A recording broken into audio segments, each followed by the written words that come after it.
ان الحمد للہ نحمده ونستعینه ونستغفره ونعوذ باللہ من شرور انفسنا ومن سیئات اعمالنا من یهد اللہ فلا مضل له ومن یضلل فلا ہادی له واشهد ان لا الہ الا اللہ وحدہ لا شریک له واشهد ان محمدا عبدہ ورسولہ اما بعد فإن خیر الحدیث کتاب اللہ وخیر الہدی ہدی محمد صلی اللہ علیہ وسلم وشر الامور محدثاتها وکل محدثات بدعۃ وکل بدعۃ ضلالۃ وکل ضلالۃ فی النار۔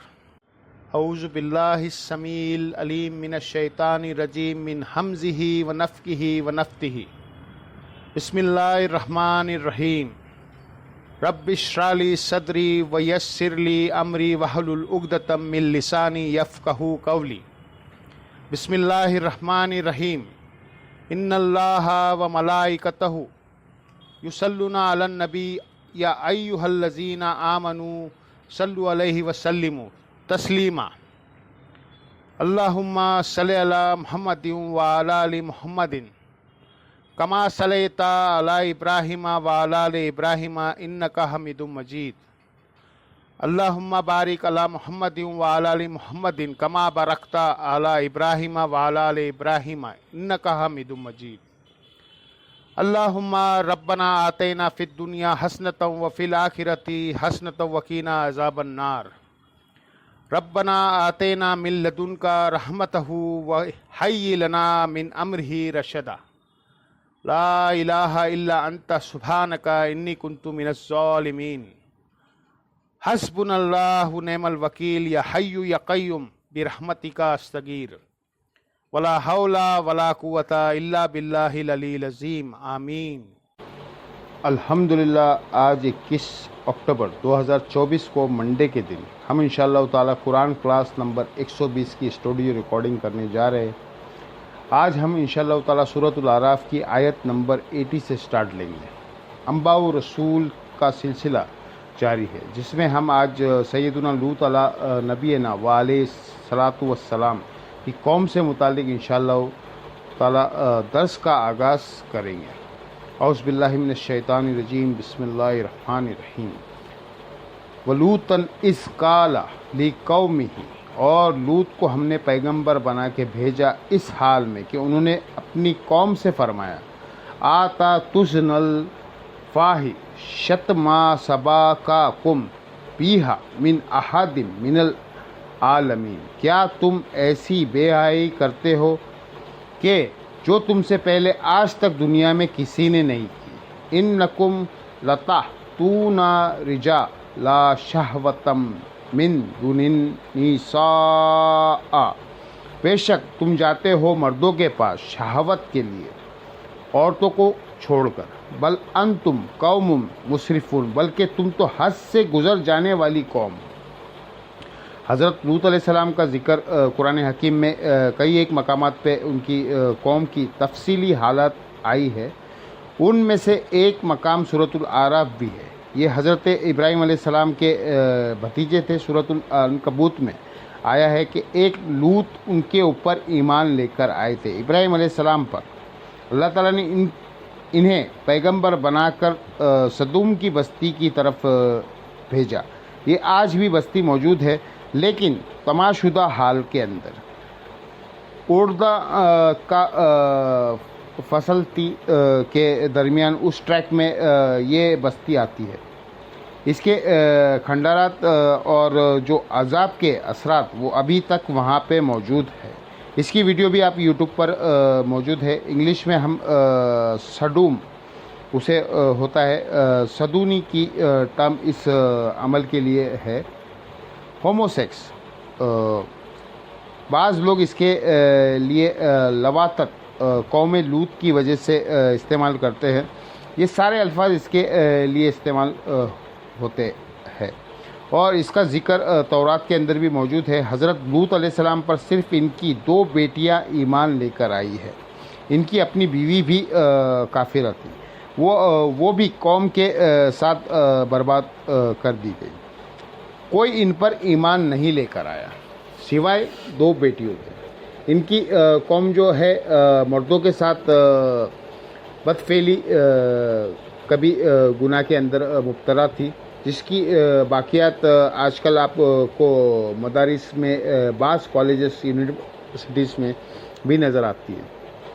اور اس حوالے سے میں کافی دفعہ بول چکا ہوں. آپ کو پتہ ہے جب وہ مفتی عزیز صاحب کی جب ویڈیو لیک ہوئی تھی، اس کانٹیکس میں بھی قوم لوط کا عمل مدارس کے اندر یوٹیوب پر لکھے، لاکھوں لوگوں نے وہ ویڈیو دیکھی ہے. مسند احمد میں حدیث ہے، مشکات میں بھی ہے. یہ آپ کو کتاب النکاح کے چیپٹر میں یہ حدیث مل جائے گی. اور کتاب الحدود چیپٹر جو مشکات کا ہے، جس میں گناہوں کی سزا کا کیا مختلف گناہوں کی اس کانٹیکس میں بھی آپ کو یہ ساری حدیث مل جائے گی. پرائمری حدیث کی کتابوں میں آپ کو یہ حدیث مل جائے گی. مسند احمد میں حدیث ہے کہ ایسا شخص ملعون ہے جو ایسی بدفعلی کا عمل کرتا ہے، چاہے وہ مرد کے ساتھ کرے یا عورت کے ساتھ. جامعہ ترمذی میں حدیث موجود ہے کہ اللہ تعالیٰ ایسے شخص کی طرف نظر رحمت نہیں فرماتا جو مرد کے ساتھ یا کسی عورت کے ساتھ، خواہ وہ اس کی بیوی ہو، اس طرح کا عمل کرے. جامعہ ترمذی میں ابو داؤد میں موجود ہے کہ ایسے لوگوں کی سزا یہ ہے فاعل اور مفعول دونوں کو قتل کیا جائے اگر وہ بالرضا کر رہے ہیں. اور ظاہر ہے کہ اگر بالجبر ہوا ہے تو صرف فاعل کو کے ساتھ یہ معاملہ کیا جائے گا. ابن عباس کا فتویٰ موجود ہے مسند ابی شیبہ کے اندر کہ وہ فرمایا کرتے تھے کہ ایسا عمل کرنے والوں کی سزا یہ ہے جو خلفائے راشدین نے بھی مقرر کی کہ اسے علاقے کی سب سے اونچی بلڈنگ سے زمین پر پٹکا جائے. مر جائے تو ٹھیک ہے، اور اگر زخمی حالت میں ہو تو پھر پتھر مار مار کر اسے ہلاک کر دیں. یہ اس کی سزا ہے. کتنی سخت سزا ہے، آپ اندازہ کریں اس عمل کی. اور یہ سزا قرآن سے بھی ڈیٹیکٹ کی گئی ہے. آگے اس قوم پر جو اللہ کا عذاب نازل ہوا، اس میں بھی یہی تھا کہ اللہ تعالیٰ نے پوری بستی کو فرشتوں کو حکم دیا کہ اسے اٹھائے اور بلندی سے الٹا کر دے، پٹک دے، اور اس کے بعد ان کے اوپر پتھروں کی بارش ہوئی. آج بھی سائنٹیفیکلی یہ چیز ثابت ہے کہ وہاں پہ ایک آتش فشاں پہاڑ پھٹا تھا جس سے لاوا اور پتھر برسے تھے، جس سے وہ قوم تباہ کر دی گئی. اللہ تعالیٰ کی طرف سے زلزلے کے شکل میں عذاب آتا ہے، یہ تیز ہوا چلنے کے شکل میں آتا ہے. اس کے لیے کوئی نہ کوئی سائنٹیفک ریزن تو ہوتی ہے. اللہ تعالیٰ ایکٹیویٹ کرتا ہے چیزوں کو.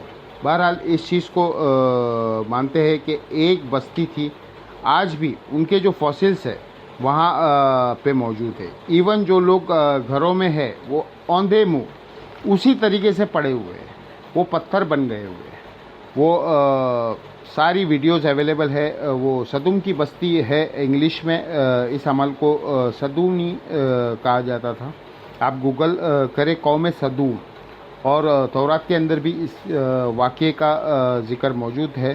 لہٰذا یہ یاد رکھیں، دنیا میں جتنی بھی اخلاقی برائیاں ہیں، ان کے لیے جتنی ٹرمز ہے وہ الہامی کتابوں سے ہی ڈیوائز کی گئی ہے.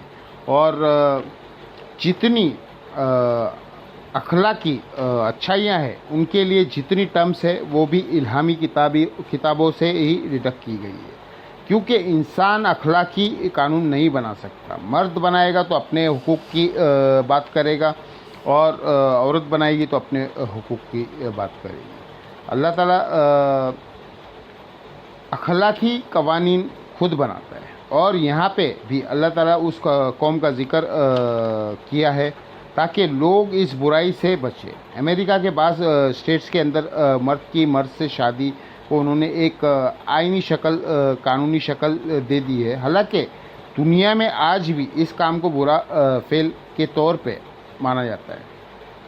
اور اس کی آؤٹ پٹ کچھ نہیں ہے، کیونکہ یہ جو تعلق ہے اس کی آؤٹ پٹ اولاد تھی، اور وہ مرد کا مرد کے ساتھ ممکن نہیں ہے۔ اسی لیے ہم ویسٹرن ڈیموکریسی کو کفر اور شرک مانتے ہیں کہ وہاں پر اگر کر سکتے کثرت رائے سے یہ فیصلہ ہو جائے کہ یہ حرام کام بھی الو ہے ہمارے معاشرے میں، تو وہ اسے اسٹیبلش کر دیتے ہیں۔ اسی وجہ سے ویسٹرن ڈیموکریسی کو کفر کہا جاتا ہے، جبکہ جس ڈیموکریسی کو ہم جائز سمجھتے ہیں وہ قرآن کے روح سے وَأَمْرُهُمْ شُورَىٰ بَيْنَهُمْ، مسلمانوں کو آپس کا جو معاملہ ہے وہ معاشرے سے طے پتہ ہے۔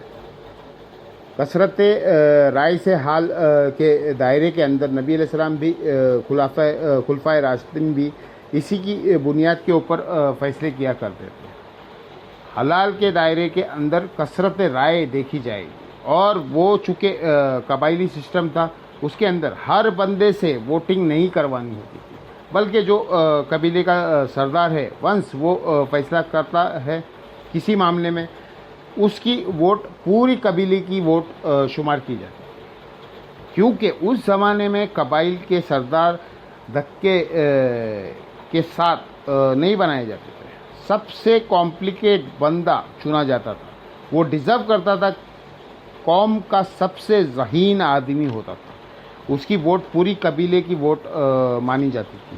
اگر حسین ابن علی نے یزید کی بیعت نہیں کی تو اس سے مراد صرف حسین ابن علی نہیں تھے، پورا قبیلہ بنو ہاشم کا، کیونکہ وہ اس وقت سرداری کے اوپر فائز تھے۔ اسی طریقے سے اگر حضرت زبیر نے بیعت نہیں کی تھی تو وہ پورا قبیلہ تھا جو حضرت زبیر کے ساتھ اٹیچ تھا۔ عبداللہ ابن زبیر تو وہ پورے قبیلے کا بیعت نہ کرنا شمار ہوگا۔ ووٹنگ کا یہ طریقہ ہوتا تھا، لہٰذا ماڈرن ڈیموکریسی کو اگر اس میں حلال اور حرام کا فیصلہ قرآن اور سنت کے متعلق ہو، اور حلال کے دائرے کے اندر کثرت رائے سے فیصلہ ہو، تو ہم اسے عین خلافت راشدہ کی ماڈرن فارم سمجھتے ہیں۔ محدثین بھی جب راویوں پہ بحث کرتے ہیں تو کہتے ہیں جمہور محدثین کے نزدیک یہ راوی سکھا ہے، یعنی اکثریت کے نزدیک۔ جب ہم کہتے ہیں کہ ٹرو ڈیموکریسی ہونی چاہیے، وہاں پہ ملوکیت کو گھسڑ دیتے ہیں۔ خلافت راشدہ، خلافت کا نظام اور ماڈرن ڈیموکریسی، اگر اس کے ایک یہ چیز طے کر لی جائے کہ قرآن اور سنت کے دائرے سے کوئی چیز باہر اپروو نہیں ہوگی، یہ دونوں انٹرچینجیبل چیزیں ہیں۔ اسی لیے جب قرارداد مقاصد پاس ہوئی تھی تو مولانا مودودی نے فرمایا تھا کہ آج ریاست پاکستان نے کلمہ پڑھ لیا ہے، کیونکہ قرارداد مقاصد جو آئین سے بھی کئی سال پہلے اسٹیبلش ہوئی، جب تک کہ آئین فائنل نہیں ہوا تھا 73 کو۔ اس میں یہ چیز طے ہو گئی تھی کہ ایک تو آئین بنایا جائے گا، اور اس آئین کی بنیاد وہ قرارداد مقاصد ہوگی، اور قرارداد مقاصد میں یہ طے کیا گیا تھا کہ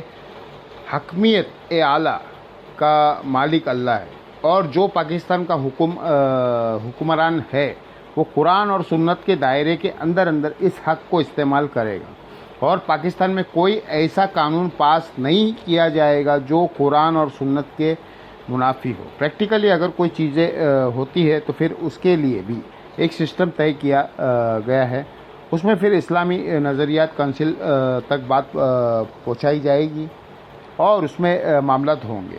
اس میں بھی کمزوریاں موجود ہے، لیکن ان پرنسپل یہ ایسٹ ہے کہ ہم نے یہ تعلیم کے طور پہ ایک سلیبس کے اندر یا اپنے آئین کے اندر یہ چیز طے کر لی۔ اب یہ بہت بڑا سٹیپ جو ہے وہ طے ہو چکا ہے۔ اس سے آگے جانے کے لیے اس کی دنیاوی مثال کہ اگر آپ اپنے کہیں پر کوئی افطاری کروانی ہے تو اس میں یہ چیز تو طے ہے کہ کوئی حرام چیز سرو نہیں ہوگی، لہٰذا اس پہ ووٹنگ نہیں ہوگی کہ روزہ شراب سے کھلوایا جائے یا چرس سے کھلوایا جائے، نہ۔ ہاں، ووٹنگ کس پہ ہوگی کہ روزہ کھجور سے، پانی سے، روح افزا سے یا کسی حلال چیز سے کھلوانا ہے۔ اس میں کثرت رائے سے فیصلہ ہو سکتا ہے، یا آپ نے اگر افطار کے بعد کھانا دینا ہے، اس پہ کوئی کثرت رائے نہیں ہوگی کہ خنزیر کا گوشت سرو کیا جائے کہ نہیں۔ ہاں، اس پر ہو سکتی ہے کہ آپ نے مٹن قورمہ کرنا ہے یا چکن بریانی سرو کرنی ہے، تو حلال کے دائرے کے اندر کثرت رائے سے فیصلہ ہوگا۔ تو اس چیز کو سمجھنے کی ضرورت ہوتی ہے۔ اب یہ ساری چیزیں اس کے ساتھ جڑی ہوئی ہوتی ہے، تو چونکہ ہومو سیکشولیٹی کی ملکوں کے اندر وہ کہہ رہے ہیں کہ بیسک ہیومن رائٹس کے خلاف ہے کہ اگر لوگ چاہتے ہیں تو ہم ان کے رائٹ ان کے درمیان ہرڈل کیوں بنے؟ وہ اس لیے بنے کہ یہ جو اخلاقی قوانین ہے وہ گاڈ کے بنائے ہوئے ہیں، اور جب کوئی ریاست اس حوالے سے طے کرتی ہے کہ یہاں پہ ڈومینیٹ پرسنالٹی عوام جو ہے اس مذہب سے تعلق رکھنے والی ہے، تو پھر اس میں ایسے قانون ہی بنائے جائیں گے جس کے وجہ سے انرگی نہ پھیلے، اس چیز کو فالو کیا جائے گا۔ ہاں، اگر وہ علیحدہ سے اگر اپنا ملک بنا دیتے ہیں تو پھر کرتے رہے وہ جو کرنا چاہے، اللہ کا معاملہ۔ لیکن جب قانونی آپ اس کو شکل دیں گے تو اس کا پھر کھباتیں شروع ہو جاتی ہیں، اور اس حوالے سے بعض اوقات لوگ جو جنت میں بھی ایسے معاملات ہے اس کو بھی ڈسکس کرتے ہیں کہ جی جنت میں تو جو ہے لڑکے ہوں گے تو سرو کریں گے جنتیوں کو، وہ ویٹرز کی طور پر ہوں گے، اس کام کے لیے نہیں ہوں گے۔ یہ اللہ تعالیٰ نے اپنی ڈیسٹینی میں جو چیز مقرر کر دی ہے وہ اسی طریقے سے ہے۔ اب جب حضرت لوط علیہ السلام نے ان کو کہا کہ تم جو اللہ تعالیٰ نے عورت یعنی بیویاں بنائی ہے ان کے بجائے تم یہ والا کام کرتے ہو، بل انتم قوم مسرفون، وہ بلکہ تم حد سے بڑھنے والے ہو۔ تو اس کے جواب نے انہوں نے کیا کہا؟ وما کان جواب قومی، اور ان کی قوم کا جواب نہیں تھا الا مگر یہ انن قالوا اخریجہم من قریتکم، کہ وہ سب کے سب کہنا شروع ہو گئے کہ اس کو جو ہے نا اس بستی سے نکال دو۔ انہم اناس یتطہرون، یہ بڑے پاک باز لوگ بننا چاہتے ہیں، یعنی حضرت لوط اور ان کی دو بیٹیاں، اور تو کوئی انسان ہی نہیں لے کے آیا تھا، ایمان ہی نہیں لے کے آیا تھا۔ یہ ہوتا ہے جب آپ کے پاس دلائل ختم ہو جائے، پھر یہی ہوتا ہے کہ ان کو آپ یہاں سے نکال دو، ٹھیک ہے؟ تو تم کو اپنا اسلام رکھنا ہے تو یہاں سے نکل جاؤ، ہم تو برے لوگ ہیں، ہمارے ساتھ مت رہو، بجائے یہ کہ اپنی برائی کو مان لیں۔ یہاں بھی یہی ہوتا ہے کہ اگر آپ کسی کو مشورہ دے کہ سنت کے مطابق یہ عمل کرے، وہ کہتے ہیں آپ کا دل کرتا ہے تو ٹھیک ہے، ورنہ آپ مسجد میں سے نکل جائیں، سیم فارمولا۔ اچھا، یہاں پہ آپ دیکھیں ایک لفظ استعمال ہوا ہے جواب، یہ عربی کا لفظ ہے، اردو میں بھی استعمال ہوتا ہے، کچھ لوگ جواب کہتے ہیں، اصل لفظ ہے جواب اردو میں بھی، شیم کے اوپر زبر، اور جواب کس کا ہوتا ہے؟ سوال، اردو میں ہم زبر سے پڑھتے ہیں سوال لفظ غلط ہے، یعنی اردو میں آپ کو جو بول رہے ہیں اس کا بالکل الٹ ہے، سوال کے اوپر زبر ہے اردو کے اندر، لیکن اصل لفظ سوال ہے، واو بھی کوئی نہیں، سین پہ پیش واو کے بعد جو الف ہے وہ حمزہ اس کے اوپر ہے، سوال اور جواب۔ لیکن کیا بول رہے ہوتے ہیں؟ سوال و جواب یا جواب بھی بعض بول دیتے ہیں. یہ سوال و جواب لفظ جواب ہے. فَأَنْجَيْنَاهُ إِلَّا الرَّعَادَ. اللہ تعالیٰ فرماتا ہے ہم نے نجات دے دی انہیں اور ان کے گھر والوں کو سوائے ان کی بیوی کے. کانت من الغابرین. وہ بھی پیچھے رہنے والوں میں شامل ہو گئی. یہ دو پیغمبر ایسے ہیں جن کی بیویاں بھی کافرہ تھی، حضرت لوط اور نوح علیہ السلام. وَأَمْطَرْنَا عَلَيْهِمْ مَطْرًا. اور ہم نے ان پہ برسایا پتھروں کا. فَانظُرْ كَيْفَ كَانَ عَاقِبَةُ الْمُجْرِمِينَ. تو پھر دیکھو کیسا انجام ہوا ایسے مجرمین کا. اب یہاں پہ وہ تفصیلی واقعہ نہیں آیا، بس یہاں یہ کنکلوڈ ہو گیا ہے. قرآن حکیم میں سورۃ الحجر کے اندر تفصیلی واقعہ آئے گا کہ ان کے اوپر پتھروں کی بارش ہوئی تھی. پھر سورۃ الزاریات میں آئے گا کہ حضرت ابراہیم علیہ السلام کے پاس فرشتے آئے انسانی شکل میں، اور حضرت ابراہیم نے ان کے لیے بھنا ہوا بچڑا لے کر آئے. جب انہوں نے دیکھا یہ تو کھانا نہیں کھا رہے، اور اس زمانے کے اندر جب کوئی آپ کا نمک نہ کھائے تو اس کا مطلب ہوتا تھا کہ یہ آپ کا دشمن ہے، کیونکہ اتنی غیرت اس وقت لوگوں میں موجود تھی کہ اگر کسی کے گھر سے نمک کھایا تو اب اس کے خلاف نیگیٹو ایکٹیویٹی پرفارم نہیں کرنی. تو حضرت ابراہیم علیہ السلام دل میں گھبرا گئے کہ یہ مجھے نقصان پہنچانے آئے ہیں. تو پھر فرشتوں نے تسلی دی کہ ہم فرشتے ہیں، انسانی شکل میں آئے. اب اتنے سے واقعے سے آپ کتنے عقائد کلیئر ہو گئے. حضرت ابراہیم علیہ السلام کو پتہ ہی نہیں چلا کہ یہ فرشتے ہیں، انسانی شکل میں آئے. علم غیب کا بھی عقیدہ کلیئر ہو گیا کہ اس وقت ہوتا ہے جب اللہ تعالیٰ بتاتا ہے. اگر ان کو پتہ ہوتا تو اتنی تکلیف وہ اٹھانے کے بچ جاتے تھے، ذبح کرتے، جا کے پھر لے کے آتے، بے فکر ہو کے بیٹھنا تھا. جس طرح ہم نے رمضان میں پتہ ہوتا ہے کہ آ بھی جائے مہمان جو روزے سے ہے تو بے فکر ہو جاتے ہیں. اس کے بعد ابراہیم علیہ السلام کو یہ بھی نہیں پتہ چلا کہ یہ جو لڑکے ہیں یہ فرشتے ہیں جو انسانی شکل میں آئے ہیں. پھر قرآن میں آیا ہے کہ ابراہیم علیہ السلام نے ان سے جھگڑا شروع کیا اس معاملے میں کہ جب انہوں نے بتایا کہ ہمیں اللہ نے بھیجا ہے کہ ہم ایک قوم کو الٹنے کے لیے آئے ہیں. تو حضرت ابراہیم علیہ السلام نے پوچھا کون سی قوم؟ تو انہوں نے کہا سدوم کی جو بستی ہے. تو حضرت ابراہیم علیہ السلام نے فرمایا فوراً کہا کہ وہاں تو لوط بھی ہے میرا بھتیجا. حالانکہ حضرت ابراہیم علیہ السلام کو پتہ تھا، لیکن پیغمبر رقیق القلب ہوتے ہیں. تو انہوں نے کہا ان کو اور ان کے گھر والوں کو ہم بچا لیں گے سوائے ان کی بیوی کے.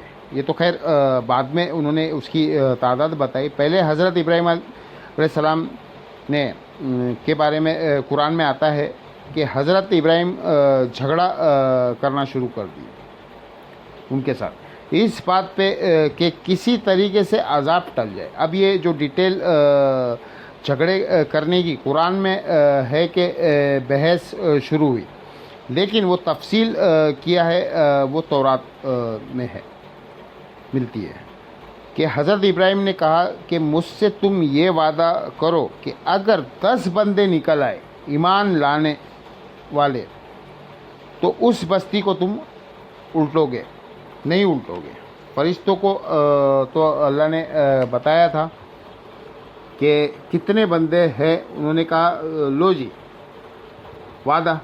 انہوں نے عزت رکھی کہ خلیل اللہ ہو تم تو بھرم رکھتے ہیں جتنی کی اللہ نے ان کی اجازت دی تھی، ورنہ اللہ کے حکم کے بغیر کمٹمنٹ تو نہیں کر سکتے تھے.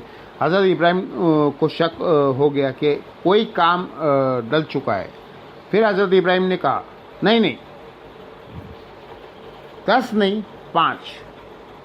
تب بھی انہوں نے کہا اگر 5 بھی نکل آئے نا تو معافی، پر حضرت ابراہیم کو کیا پتہ تھا کہ 5 بھی نکلنے نہیں ہے۔ یہ تو جناب ختم نبوت کی برکت ہے جو یہ امت اتنی بڑے لیول کے اوپر توحید قبول کیے ہوئے، پیغمبر کی دعوت کو مانے ہوئے، یہ نبی علیہ السلام کی ختم نبوت کی برکت ہے۔ ادروائز انسانی تاریخ نے کبھی ایسا وقت نہیں دیکھا کہ اتنی بڑی تعداد کے اندر معاہدین دنیا میں موجود ہے۔ ہمیشہ اکثریت گمراہوں کی رہی ہے، یہ نبی علیہ السلام کی امت ہے، اسی لیے اگلے انبیاء نے رش کیا ہے۔ اللہ کا کرم ہے، صحیح بخاری میں حدیث ہے، بعض انبیاء قیامت کے دن اس حال میں آئیں گے کہ ان کے ساتھ 4 امتی، کسی کے ساتھ 3، کسی کے ساتھ 2 یا کسی کے ساتھ 1 بھی نہیں ہوگا جو ایمان لایا ہوگا۔ اسی لیے بخاری مسلم میں آتا ہے کہ جب شب معراج نبی علیہ السلام گزر رہے تھے نا 6ٹھے آسمان سے، تو وہاں ان کی ملاقات حضرت موسیٰ اور حضرت ہارون سے ہوئی، اور جب نبی علیہ السلام نے وہاں سے گزرے تو انہوں نے رونا شروع کر دیا۔ جب اللہ تعالیٰ نے حضرت موسیٰ علیہ السلام کو یہ دکھایا کہ یہ امت محمدیہ ہے، اتنی کثرت تعداد میں جو جنت میں جائے گی، تو وہ ظاہر ہے کہ ایک پروفیشنل جیلیسی کہہ لے، جس کو ہم رش کہتے ہیں، حسد تو نہیں کہہ سکتے۔ اور پھر آگے الفاظ ہے، حضرت موسیٰ علیہ السلام نے کہا کہ یہ لڑکا میرے بعد آیا اور اس کے ماننے والے مجھ سے بھی زیادہ جنت میں جانے والے ہیں۔ یہ نبی علیہ السلام کو اللہ تعالیٰ نے ایک پروٹوکول دیا ہے۔ بخاری مسلم کی حدیث ہے کہ جنتیوں کی نصف میری امت سے ہوگی۔ اچھا، جنت میں میری امت کے ہے۔ ابن ماجہ اور ترمذی میں حدیث ہے کہ جنتیوں کی 120 میں سے 80 صفحے میری امت سے ہے۔ اتنی کثرت سے یہ امت جائے گی، لیکن ایز کمپیئر ٹو اگلوں کے، اگر آپ امت کے اندر تعداد دیکھیں تو پھر تو آٹے میں نمک ہے سرکار۔ آج بھی 7 ارب انسانوں میں سے 5 ارب تو پکڑ لے کافر اور مشرک ہے، جو 1.5 ارب مسلمان ہے اس میں بھی آپ دیکھیں ہر فرقہ اپنے آپ کو جب جنتی ڈکلیئر کرتا ہے تو باقی کی 1.25 ارب مسلمان تو ہر فرقہ ہی فارغ کرتا ہے، لیکن اگلے انبیاء کی نسبت یہ تعداد بہت زیادہ ہے۔ اب ابراہیم علیہ السلام کو کیا پتہ تھا کہ 2 بیٹیاں ہوگی اور ایک ان کی خود کی ہستی، اس کو اللہ تعالیٰ نجات دے گا 3 بندے سے، بیوی بھی ان کی ہلاک۔ اب وہ نوجوان فرشتے انسانی شکل میں جب لوط علیہ السلام کے پاس آئے تو ان کے پاس بھی علم غیب نہیں تھا جب تک اللہ نہ بتائے، وہ مہمان بن کے گئے۔ اللہ تعالیٰ نے سنت اڈاپٹ کی، پھر قرآن میں پوری تفصیل آئی ہے اس کی، تو حضرت لوط علیہ السلام نے انہیں گیسٹ کے طور پہ رکھا۔ پھر پورے علاقے سے لوگ وزٹ کرنے آتے تھے اس جگہ پہ، لوگوں کی ٹورزم بہت زیادہ تھی۔ تو قرآن میں ذکر ہے کہ جب وہ نوجوان لڑکوں کی شکل میں فرشتے آئے تو حضرت لوط علیہ السلام بڑے غمگین ہوئے کہ کاش آج میرے پاس کوئی ایسا قلعہ یا ایسی کوئی جگہ ہوتی کہ میں اپنے ان مہمانوں کو بچا سکتا اپنی قوم کے شر سے، کیونکہ انہیں ڈر پڑ گیا کہ اگر وہ اتنی لڑکوں کو دیکھیں گے تو وہ تو اپنے حاجت پوری کرنے کے لیے یہاں آ جائیں گے، اور وہی ہوا۔ قرآن میں آیا ہے کہ وہ سارے کے سارے جمع ہوئے آ گئے۔ تو حضرت لوط علیہ السلام نے بڑے لجاجت کے انداز میں انہوں نے سمجھایا کہ مجھ سے میری مہمانوں کے سامنے بے عزت نہ کرو، کاش کی مضبوط قلعہ ہوتا میں اس کی پناہ لے لیتا، یا کاش عبد القادر جیلانی ہوتے ایک نظر سے ہلاک کر دیتے۔ پیغمبر تو یہ نہیں کہتے کہ کاش مضبوط قلعہ ہوتا، میں اپنے مہمان بچا لیتا۔ تو اس سے آپ کو اندازہ ہو جانا چاہیے کہ بابیدی تو شہی کوئی نہیں، سب کہانیاں ہیں ان کی۔ پیغمبر کو کوئی ایسی چیز نہیں ملتی ہوئی تھی کہ نگاہ مار کے یہ کر دے وہ کر دے، حتیٰ کہ حضرت نوح علیہ السلام نے کہا کسی کو زیادہ مسئلہ ہے، یہ میری بیٹیاں ہیں ان سے شادی کر لو، انہوں نے کہا یہ اپنے مشورے اپنے پاس رکھو، تمہیں پتہ ہے ہم کس قسم کے کس کام کے لیے آئے ہیں. اور اس وقت جب فرشتوں نے دیکھا کہ حضرت لوط علیہ السلام ان کا تھریشولڈ پرنٹ کراس ہو گیا، پریشان، ٹینشن، انہوں نے کہا آپ گھبرائیں مت، ہم اللہ کے فرشتے، یہ ہمیں کیا نقصان پہنچائیں گے، ان کو الٹنے کے لیے ہی ہم آئے، بس رات کے آخری پیر اپنے گھر والوں کے ساتھ لے کے نکل پڑنا ہے. اور آپ کی بیوی جو ہے نا وہ آپ کی اس قوم کے ساتھ شمار کی جائے گی. باقی اپنی بیٹیوں کو پوری قوم میں سے ایک مرد کا بچہ نہیں نکلا جو حضرت لوط علیہ السلام پہ ایمان لایا، 2 بیٹیاں. اور کہا کہ آپ آخری پیر لے کے نکلنے، عذاب آئے گا ان پہ، ہمیں حکم ہے کہ ہم اس بستی کو الٹیں گے اور ان پہ پتھروں کی بارش ہوگی. وہی ہوا، حضرت لوط علیہ السلام اپنی بیٹیوں کو، بیوی کو بھی ساتھ لے کے نکل پڑے. ظاہر ہے فیملی کا ایک سلسلہ ہوتا ہے، اگرچہ انہیں بتا دیا گیا تھا یہ بھی نہیں بچنی ہے. انہوں نے ایک آخری ٹرائی ماری، لیکن آپ کو پتہ ہے کہ موت کے گرگرے سے پہلے توبہ قبول ہوتی ہے کیا؟ کیونکہ اللہ نے عذاب کا فیصلہ کر لیا تھا، اگرچہ اس کی ایگزیکیوشن چند گھنٹے بعد ہوئی، لیکن اس سے پہلے تو وہ ایمان نہیں لائی تھی، نہ لانا تھا.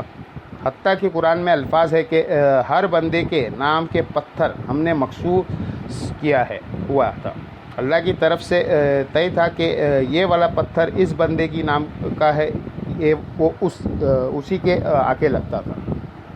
جب وہ آتش ودا پھٹا اور پتھروں کی بارش ہوئی، اللہم احسن آکی بتنا فی الامور کلی ہاوا اجرنا من خزیت دنیا وعذاب الآخرہ، آمین.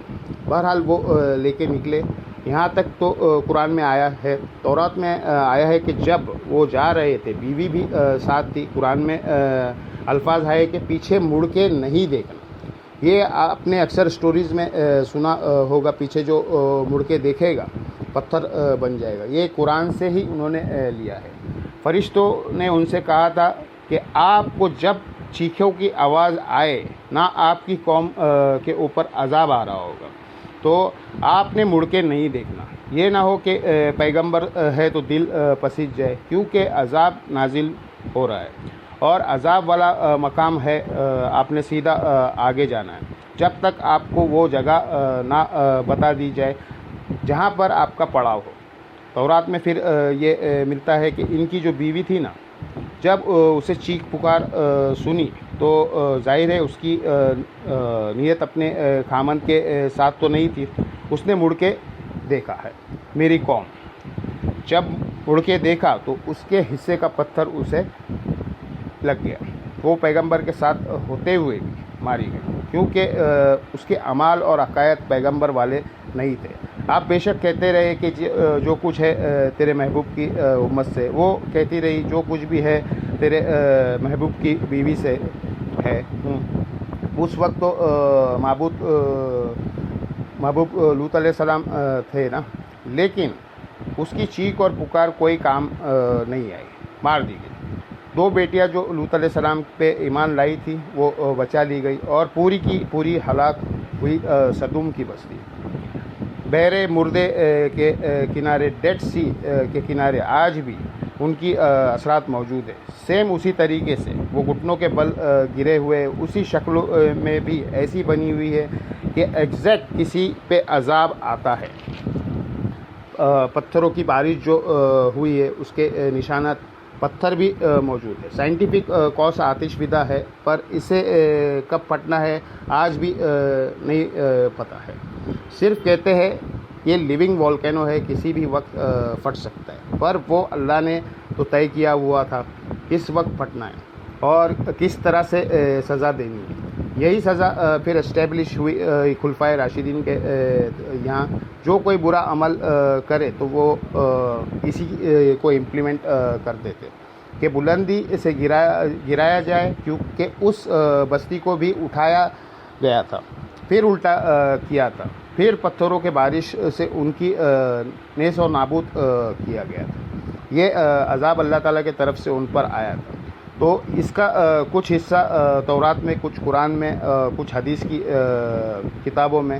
اب اگلی قوم کا ذکر ہو رہا ہے شعیب علیہ السلام۔ شعیب علیہ السلام بھی حضرت ابراہیم علیہ السلام کی اولاد میں سے ہے۔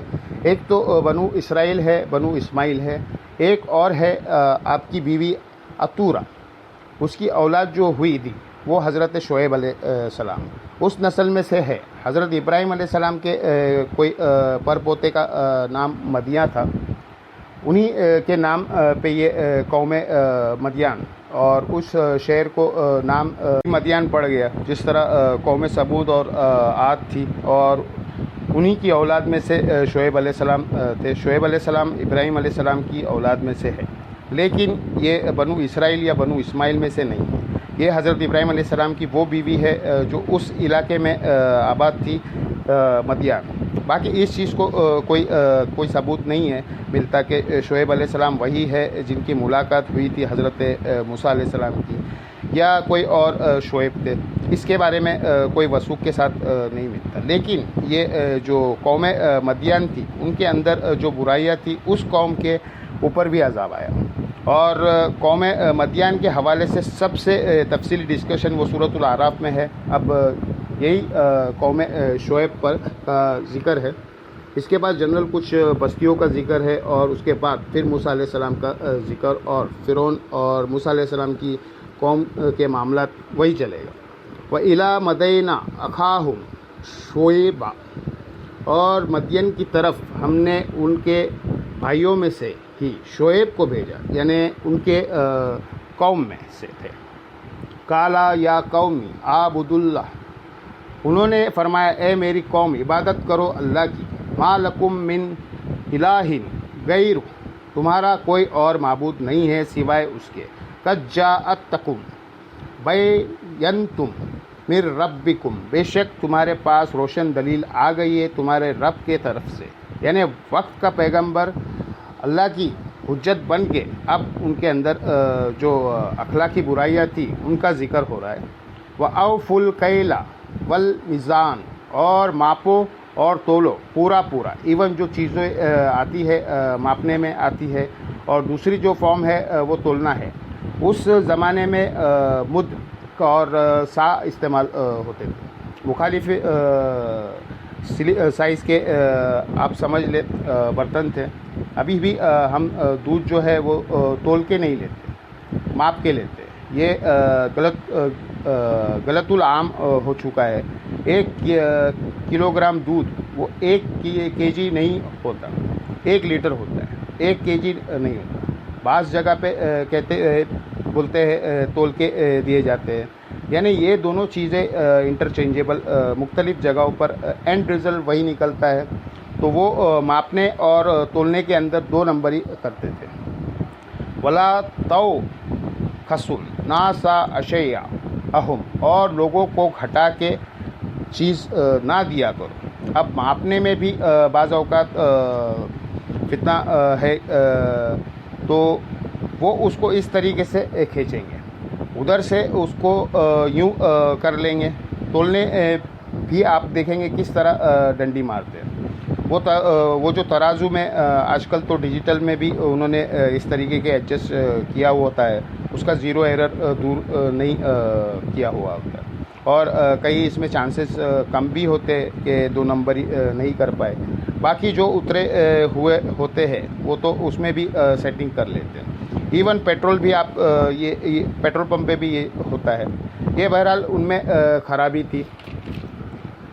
دیکھیں کتنی بری قوم تھی، کتنے برے کام کرتی تھی، اور ایک ہماری قوم ہے اس سے بڑھ کر کرتی، اور عذاب نہیں آ رہا، لیکن دنیا میں نہیں آخرت میں آئے گا، یہ ذہن میں رکھے گا۔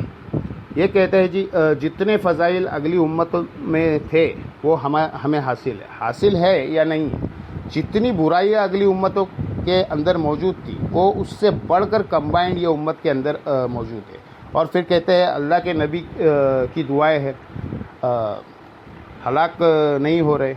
سر یہ دعائیں صرف اس وقت تک ہے جب تک آپ دنیا میں ہیں، ان دعاؤں سے آپ کو آخرت میں کوئی نفع نہیں پہنچنا۔ آخرت میں تو حدیث ہے، نبی علیہ السلام نے فرمایا کہ میں کہہ دوں گا کہ میں نے تمہیں دنیا میں بتا دیا تھا، آج میں تمہارے کچھ کام نہیں آؤں گا۔ لوگوں کو گھٹا کے چیز نہ دیا کرو، بلکہ آپ کی قوم تو اس سے بھی آگے ہے۔ یہ تو گھٹا کے چیز تو دے دیتے تھے، آپ کی قوم تو وہ چیز بھی نہیں دیتی۔ یوٹیوب پر آپ جا کر دیکھیں، وہ اپنی مرضی کا فروٹ تولتے ہیں، جب دینا لگتے ہیں تو ساتھ ہی انہوں نے ایک شاپنگ بیگ اسی کلر کا رکھا ہوتا ہے آلریڈی تول کے، فوراً اس کو گھیرا لگاتے ہیں اور آپ کے حوالے کر دیتے ہیں، حالانکہ اس کے اندر سارا خراب فروٹ موجود ہوتا ہے۔ میں نے تو ویسے ایک طریقہ اڈاپٹ کیا ہوا ہے فروٹ لینے کا، کہ آپ کوئی بڑی دکان سے فروٹ لے لو جو ریٹ تھوڑا زیادہ لگاتے ہیں لیکن آپ کو چیز اچھی دیتے ہیں، تو وہ آپ کے ساتھ بے ایمانی نہیں کرتے۔ جو ٹھیلے والے ہوتے ہیں ان سے آپ کہے کہ ریٹ تمہاری مرضی کا دوں گا لیکن میں چن کے فروٹ لینا ہے، تب بھی تیار نہیں ہوگا۔ یہ کتنی بڑی بدمعاشی ہے۔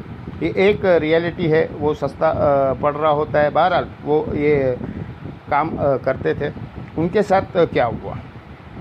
وَلَا تُفْسِدُوا فِي الْأَرْضِ بَعْدَ إِصْلَاحِهَا، اور زمین میں فساد مت مچاؤ اصلاح کے بعد۔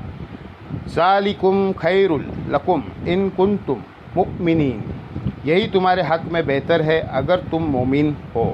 وَلَا تَقْعُدُوا بِكُلِّ صِرَاطٍ تُعِدُونَ وَتَصُدُّونَ عَن سَبِيلِ اللَّهِ، اور راستوں میں مت بیٹھ جایا کرو ہر ایک کے راستے میں، راہگیروں کو روکتے ہو تم اللہ کے راستے سے۔ من آمنا بھی، جو ایمان لے کر آیا ہوا ہے اس کے اوپر جو میرا ساتھ اللہ نے نازل کیا، یعنی حضرت شعیب علیہ السلام۔ وَتَب گناہ وجہ، اور ٹیڑھا راستہ تلاش کرتے ہو، اس میں عیب تلاش کرتے ہو راستے میں بیٹھ کے۔ ظاہر ہے اہل ایمان کے ساتھ ظاہر ہے وہ پھڈے ہی کرتے تھے۔ آج بھی یہ سلسلہ ہے، ان کو چھوڑ دے۔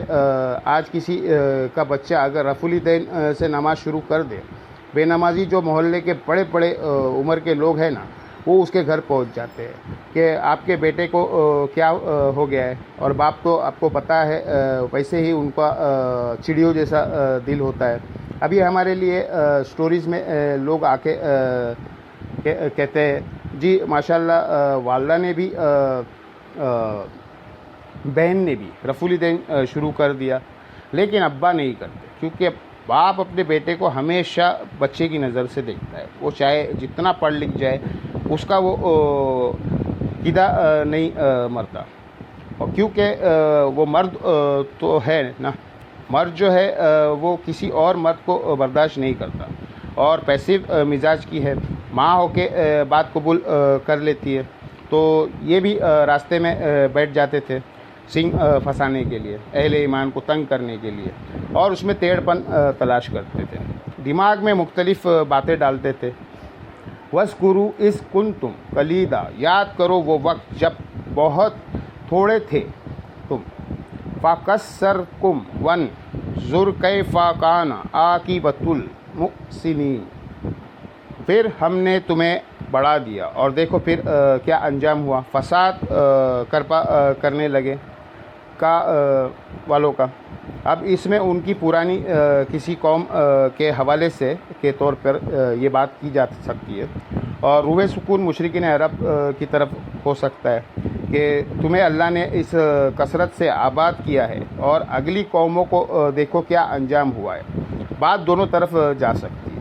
وَإِن كَانَت طَائِفَةٌ مِّنكُمْ آمَنُوا بِالَّذِي أُرْسِلْتُ بِهِ، اور اگر تم میں سے کوئی ایک گروہ ایمان لے ہی آیا ہے اس پر جو مجھ پہ نازل ہوا ہے، جو میں دے کر بھیجا گیا ہوں۔ وَطَائِفَةٌ لَمْ يُؤْمِنُوا، اور ایک گروہ ایمان نہیں لایا، فَاصْبِرُوا، بس صبر کرو، حَتَّى يَحْكُمَ اللَّهُ بَيْنَنَا، یہاں تک کہ اللہ فیصلہ کر دے ہمارے درمیان۔ وَهُوَ خَيْرُ الْحَاكِمِينَ، اور سب سے بڑھ کر فیصلہ فرمانے والا ہے۔ ظاہر ہے شعیب علیہ السلام اپنے قوم کو یہ تسلی دے رہے کہ تم ایمان لے کے آئے ہو، اور تم ہمارے جو مخالفین ہیں وہ ایمان نہیں لائے، تو فیصلے کا انتظار کرو، اللہ کے طرف سے عذاب کا فیصلہ آئے گا۔ یہاں مخالفین کو ڈرایا جا رہا ہے کہ اللہ کے طرف سے فیصلہ آ جانا ہے تمہارے خلاف، اس سے پہلے ایمان لے آؤ۔ قال الملاء الذین استکبروا من قومی، کہنے لگے وہ سردار جو غرور اور تکبر کیا کرتے تھے ان کی قوم میں، ظاہر ہے ان کی سرداری اسٹیک پہ لگی ہوئی تھی، لا نخرجنک یا شعیب والذین آمنوا معک، کہ اے شعیب اور جو لوگ تیرے ساتھ ایمان لے کر آئے ہم ضرور تمہیں نکال دیں گے اپنے علاقے سے۔ وہی بات آپ لوگ یہاں سے نکل جاؤ، ہمیں اس حال میں رہنے دو۔ سیم مینٹلٹی ہے، اسی لیے الہامی کتابیں جو ہے نا کبھی پرانی نہیں ہوتی، کیونکہ بیسک ہیومن انسٹنکٹ اخلاقیت، یہ غیر اخلاقی رویے، یہ وہی ہے جو آیتیں اگلے زمانوں میں ہے۔ جب تک کہ انسانوں کے ختم کر کے کوئی نئی مخلوق نہ آباد ہو جائے، یہاں پر انسان اس زمانے کا ہو یا آج کا، اس کے ساتھ کمزوریاں اور اخلاقی چیزیں اسی طریقے سے جڑی ہوئی ہے جس طرح پہلے انسانوں کے ساتھ تھی۔ مر کر یتینا، اپنے بستے میں سے، ہماری بستی میں سے نکل جاؤ، یا ایک اور آپشن ہے او لتعودن فی ملتینا، یا تم ہماری ملت میں واپس آ جاؤ، یعنی ہماری فرقے میں واپس آ جاؤ، رافضی نہ بنو۔ اور آج کے دور میں کالا او لو کن ما کارہین، شعیب علیہ السلام نے کہا کہ اگرچہ ہم اس چیز کو ناپسند بھی کرتے ہو تب بھی ہم تمہاری ملت میں واپس آ جائے۔ اب ظاہر ہے شعیب علیہ السلام تو پیغمبر تھے، ان سے تو شرک کا گمان نہیں کیا جا سکتا، یہ ان کے ساتھ اہل ایمان کے ساتھ بات ہو رہی ہے کہ آپ ہمارے قوم میں واپس آ جائیں، یعنی جو ہمارا مذہب تھا اسی کو ایڈاپٹ کر لیں۔ یہ شعیب علیہ السلام کو یہ کہا جا رہا ہے کہ جس طرح آپ نے شروع میں وقت گزارا ہے اس وقت تو آپ مابوس بھی نہیں ہوئے تھے، اب بھی آپ صبر اور شکر کر کے پہلے جیسا وقت گزار لیں۔ اب تو ایسا وقت پیغمبر نہیں گزار سکتا، اس کو ڈیوٹی لگ گئی ہے۔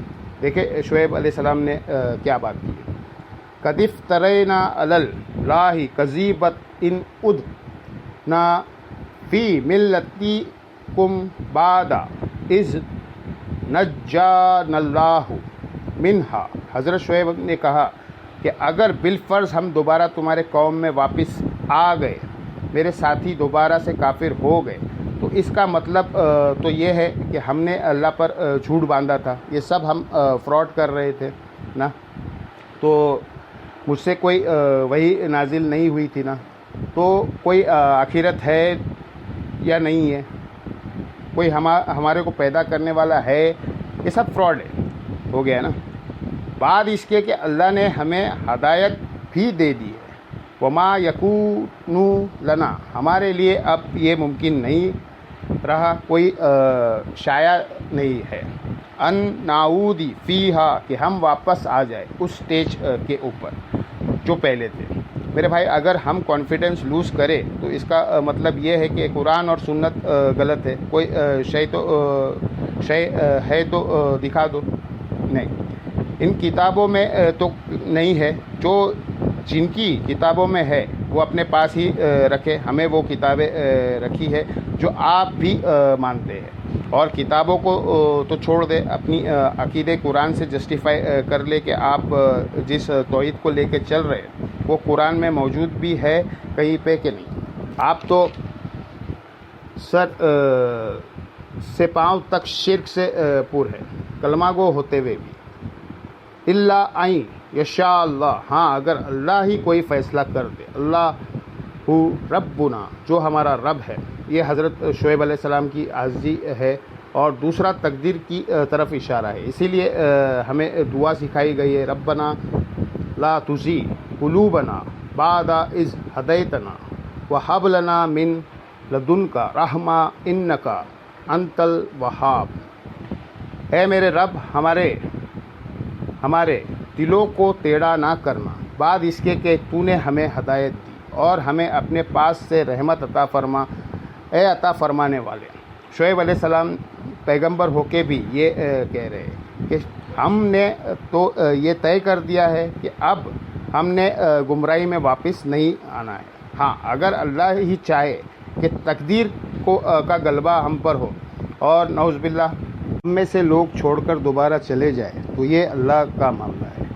وَسِعَ رَبُّنَا كُلَّ شَيْءٍ عِلْمًا، میرے رب نے اپنے علم کے ذریعے ہر چیز کو گھیرا ہوا ہے۔ یعنی اس کے اندر تقدیر کی طرف اشارہ ہے کہ اگر اللہ کی تقدیر میں لکھا ہے نا کہ میرے ساتھی مرتد تو وہ الگ بات ہے، ورنہ میں اور میرے ساتھی کبھی بھی اس دین کو نہیں چھوڑیں گے۔ یہ قرآن پاک میں وہ آیت ہے جو خطرناک نہیں ہے، خطرے ناک ہے، اسی طرف اشارہ کرتی ہے کہ اللہ تعالیٰ کی تقدیر سے کوئی شخص اپنے آپ کو آزاد نہیں کر سکتا۔ ہمیشہ ہدایت کی دعا مانگنی چاہیے، جو سورۃ الفاتحہ میں ہم ہر روز نماز کی ہر رکعت میں مانگتے ہیں۔ علی اللہ توکلنا، اسی اللہ پہ ہم نے بھروسہ کیا۔ ربنا افتح بیننا وبین قومینا بالحق، اے رب ہمارے اور ہماری قوم کے درمیان حق کے ساتھ پرپوزفل فیصلہ کر دے۔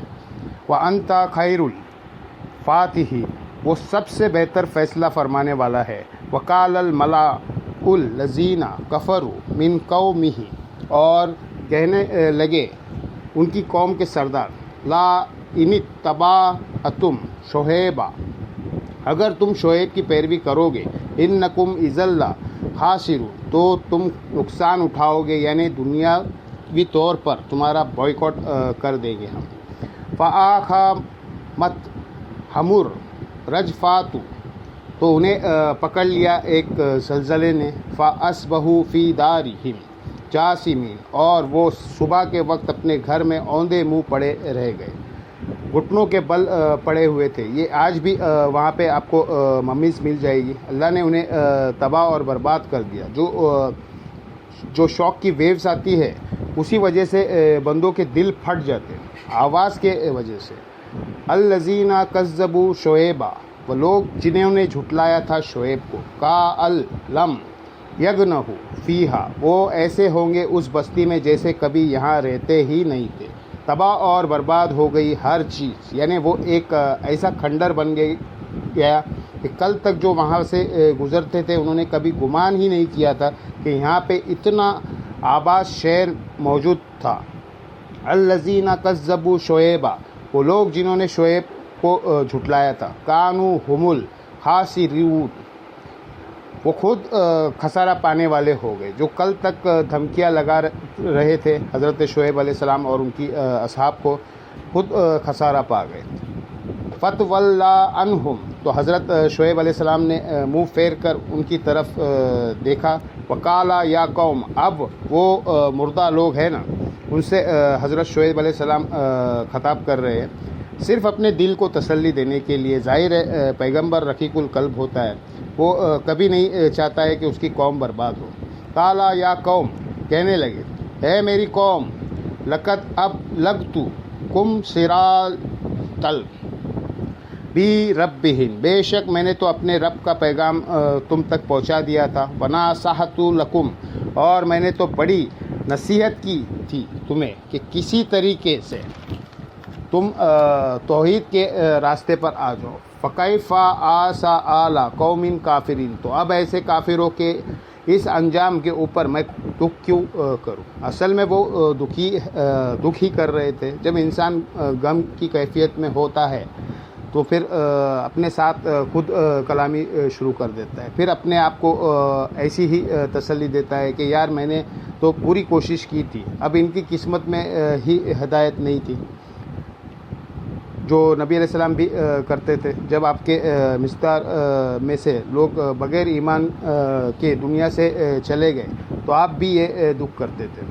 یہ اپنے آپ کو تسلی دینا ہوتا ہے، جو شخص شعیب علیہ السلام نے بھی کیا۔ ایٹ لیسٹ مجھے یہ غم تو نہیں ہے کہ میں نے ان تک بات نہیں پہنچائی تھی، انہوں نے خود اپنے لیے تباہی قبول کر لی۔ اللہم لا تجعلنا منہم، ربط باللہ ربا وبالاسلام دینا وبی محمد نبی رسولا۔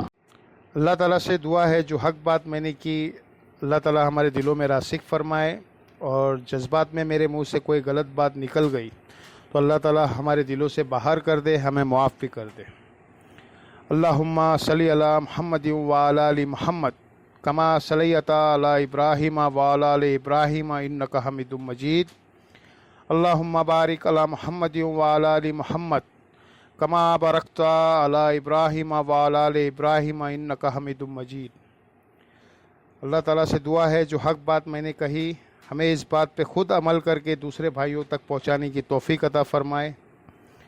سبحانک اللہم و بحمدک اشہد ان لا الہ الا انت استغفرک و اتوب الیک وما علینا الا البلاغ المبین۔ جزاکم اللہ خیر۔